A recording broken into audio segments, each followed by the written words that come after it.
Hello, my Built 1000 Nation. How's everyone doing today? Hopefully, everyone's having a great day. If not, I hope it gets better from here.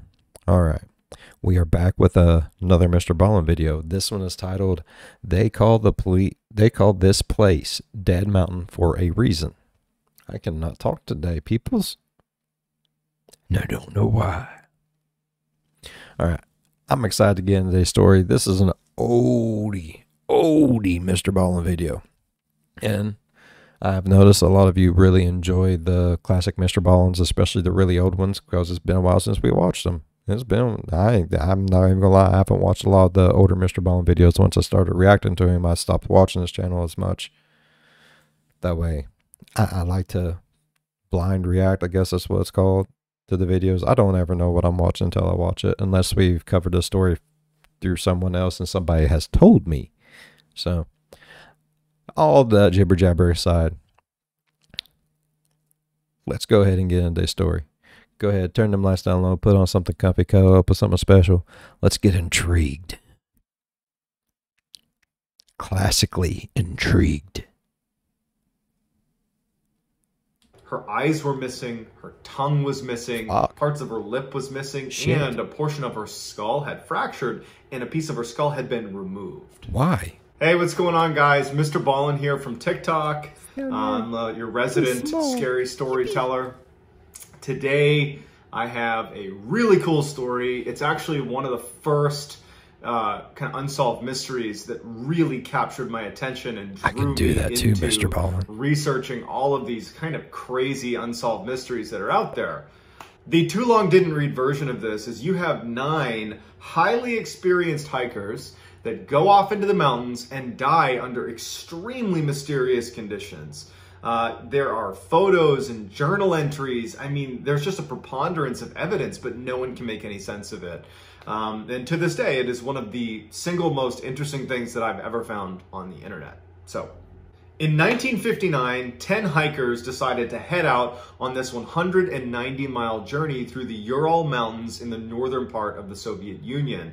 Now, this was not a vacation. This was more like a mission to this group of experienced hikers, because in completing this 190-mile journey, they would receive their level 3 hiker certification, which at the time was the highest in the country. So they would be the top dogs in hiking. So on January 25th, they set off on this 16-day, 190-mile journey. The group was in good spirits. The pictures of them, they were happy. They were on course. Everything was going right. And then they reached this kind of critical juncture in the trip. They reached this mountain pass that actually was subsequently renamed the Dyatlov Pass after the leader of the group. The leader was named Igor Dyatlov. And so they reach this mountain pass and they know they need to go through it. They need to negotiate this.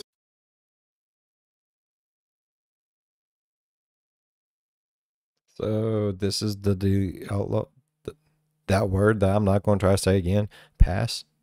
Did MrBallen do a video? Because I remember reacting to a video MrBallen did about the pass. Mountain pass. And so they set up camp, and the plan is early the next day, they're going to attempt to push through this mountain pass. And hopefully over the space of one day, they would be able to get through that mountain pass and set up camp on the other side. So early the next morning, they get up and they begin their ascent through this mountain pass. But unfortunately, a very bad weather system rolled in and it pushed them off course. And in fact, it pushed them onto a different slope that the local Mansi tribe called Dead Mountain. And so they get pushed off course. They're not going to get through the mountain pass. And then one of the first strange things happens. For some reason, now this group of experienced hikers that should have known that their best bet at this point, because of the bad weather and being pushed off course, would be to retreat off the mountain and find somewhere that was more protected to spend the night. Because at this point, they got to set up camp somewhere. But for some reason, they decide to stay on the exposed slope of Dead Mountain, which means that they would be setting up camp in not only just a wickedly windy area, and there's like risk of avalanche and any number of things could happen, but they'd also be exposed to -40-degree temperatures. They're like out in the open, just getting crushed chilly. by the elements. That is a little chilly, but for bro. whatever reason, they make camp right on the slopes of Dead Mountain.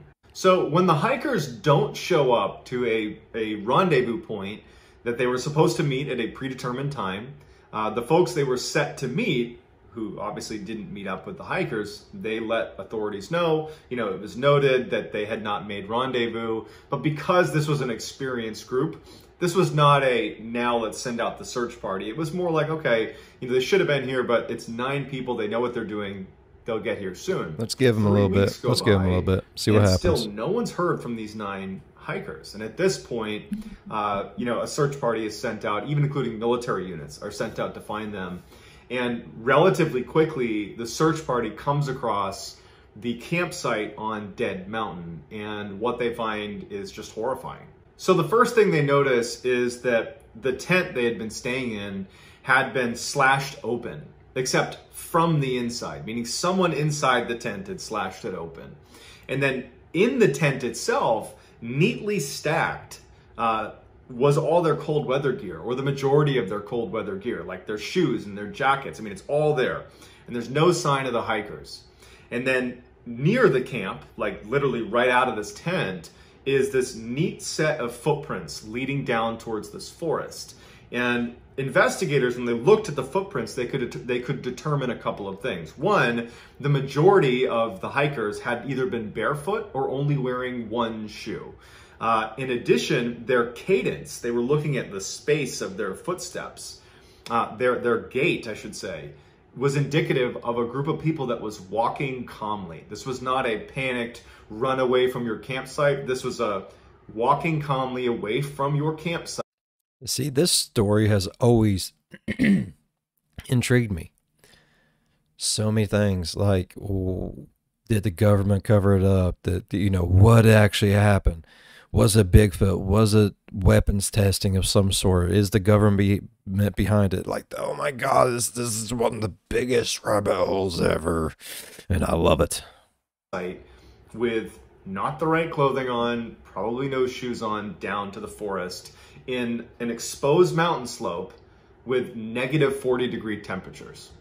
So investigators, they start following these footsteps down towards this forest, and it leads them to this area right at the outside of this forest, right underneath this big cedar tree, where there's evidence of a campfire. And around that campfire are 2 of the hikers' bodies. And they're just wearing underwear, they're barefoot, and their hands had been like scraped. The palms of their hands had been badly scraped.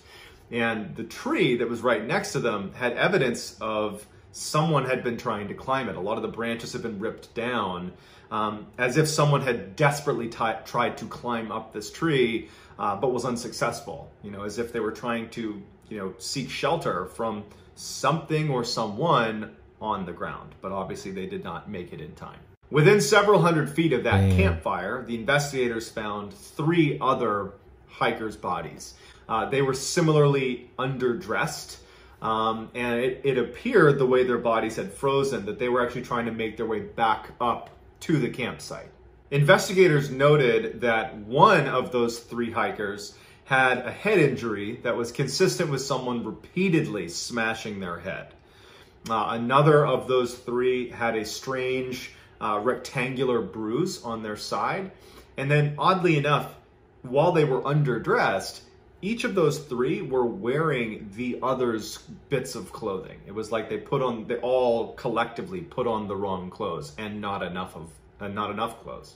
Despite the strangeness of the 5 bodies that were found and what they were wearing, or I guess what they weren't wearing, it was determined that they all died of hypothermia and that there was no foul play. It wasn't until May, when the weather warmed up a little bit and some of the snow had melted, that investigators were able to locate the remaining 4 hikers' bodies. And, it was really the condition that they were found in, the second group of hikers, that really took this mystery and elevated it and made it this kind of urban legend, because it makes no sense how they were found. So the remaining 4 were found in this creek bed that came to be known as the Dyatlov Den. They were buried under about 13 feet of snow. And so of the 4 bodies that were found in the Dyatlov Den, one of them had simply died of hypothermia and kind of was a lot like the first group, right? There's no severe injuries, really, just they died of hypothermia. But the other 3, that was not the case at all. The 7th hiker had a skull fracture that occurred right before he died. The 8th hiker had these extreme chest fractures that it was almost like he'd been hit by a car. The 9th hiker really was the most unfortunate. Not only did she also have her chest kind of caved in, but her eyes were missing, her tongue was missing, parts of the lip was missing, and a portion of her skull had fractured, and a piece of her skull had been removed. Ugh. Even more bizarre is in this second group, they had all taken pieces of clothing from the other, indicating that they had all died at different times. It was like one would die and then the other hikers would take their clothes and put them on. And then someone else would die and they would take their clothes and put them on. And I guess even stranger than that is the clothes themselves had traces of radiation on them.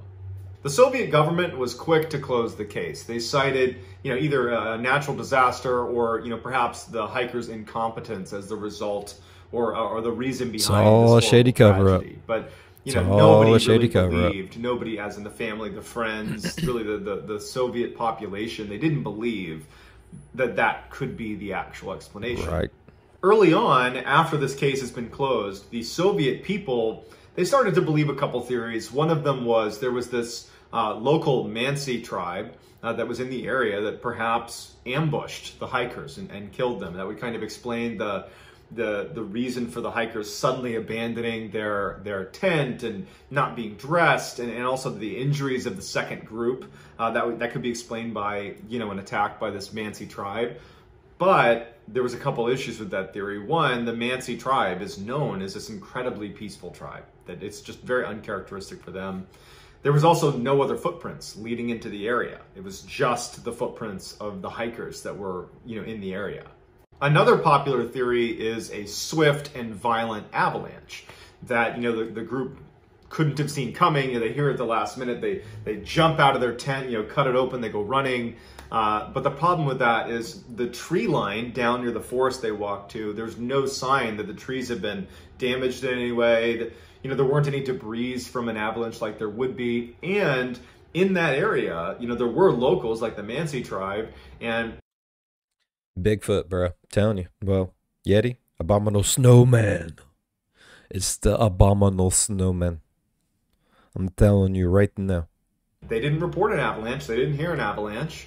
And in fact, historically, there had never been a reported avalanche in that area. And subsequently, for decades afterward, there still has never been an avalanche there.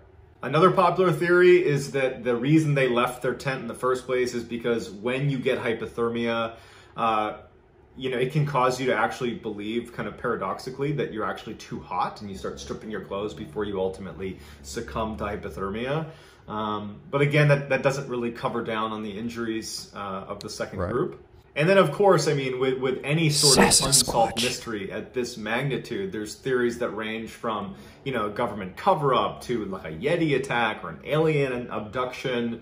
This case was closed, and the Soviet government kind of just gave a fairly ambiguous answer as to why. Authorities actually officially said that the cause of death for these hikers was a compelling natural force that they were not able to overcome. Which, that in and of itself is an eerie way of putting it, right? They were unable to overcome a natural force. And it's not saying this was a natural disaster necessarily. They're just saying it was a natural force, which is just a very interesting way to put it. But either way, the case was closed, and that was that. But in 2019, Russia actually officially reopened this case. And they decided they were going to get to the bottom of it, because this was a case that, it is quite high profile in the world of kind of unsolved mysteries. I think if you Google top 10 unsolved mysteries, the Dyatlov Pass is going to come up in that top 10. This is just one of the more well-known cases. And so Russia officially reopens it in 2019, but they were only willing to look at 3 theories, which was, you know, an ice slab or a snow slab breaking and coming down and hitting them, an avalanche, or a hurricane. But unfortunately, despite diving into this and doing their diligence, they really didn't come to any sort of conclusive conclusion. They kind of ended it, they closed it, I should say, much the same way they did back when it actually happened in the late 50s, which is, yep, some natural force did this. So they just don't want us knowing Bigfoots and Yetis and Sasquatches exist. Well, I know better. I know Bigfoots exist, I know Yetis exist, and I know Sasquatches exist. Only because I want them to. No other reason. I've never owned one, seen one, petted one, nothing. They did, that was it. It was really unsatisfying. The only real conclusion that they made in 2019 was that no criminal activity was indicated. So whatever happened, they're saying was natural. It was not, it was not criminal. So with that, the mystery today remains technically closed, but unofficially, I would say this mystery is not even close to solved. And I'd love to hear in the comments what you think happened at Dyatlov Pass. So that's going to do it, guys. I encourage you to go check this out, Dyatlov. It's the abominable snowman. I know it. I know it for a fact. I feel it in my skeleton bones, MrBallen. My skeleton bones. He opened up the door and he's like, we got to cut this tent and escape out the back. I'll show you exactly how I played it.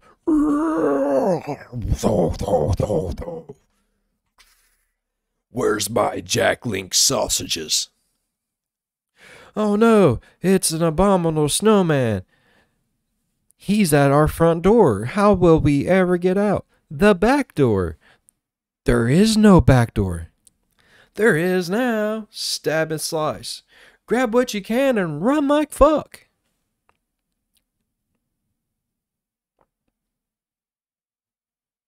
That's how it went. That's my rendition of it. Alright, I really enjoyed today's video. If y'all enjoyed today's video as much as I did, go down there, hit that thumbs up. If you're a fan of... No, that's not what I do no more. Go down there, hit that thumbs up. While you're down there, go on over, hit that subscribe button, become a part of the Bill 5000 Nation. We do some crazy shit here, bruh. As always, be good to one another, and I will see you in the next one. Bye-bye. Don't ever go hiking where there's Sasquatches, Bigfoots, abominable snowmen, Yetis, or any of the above.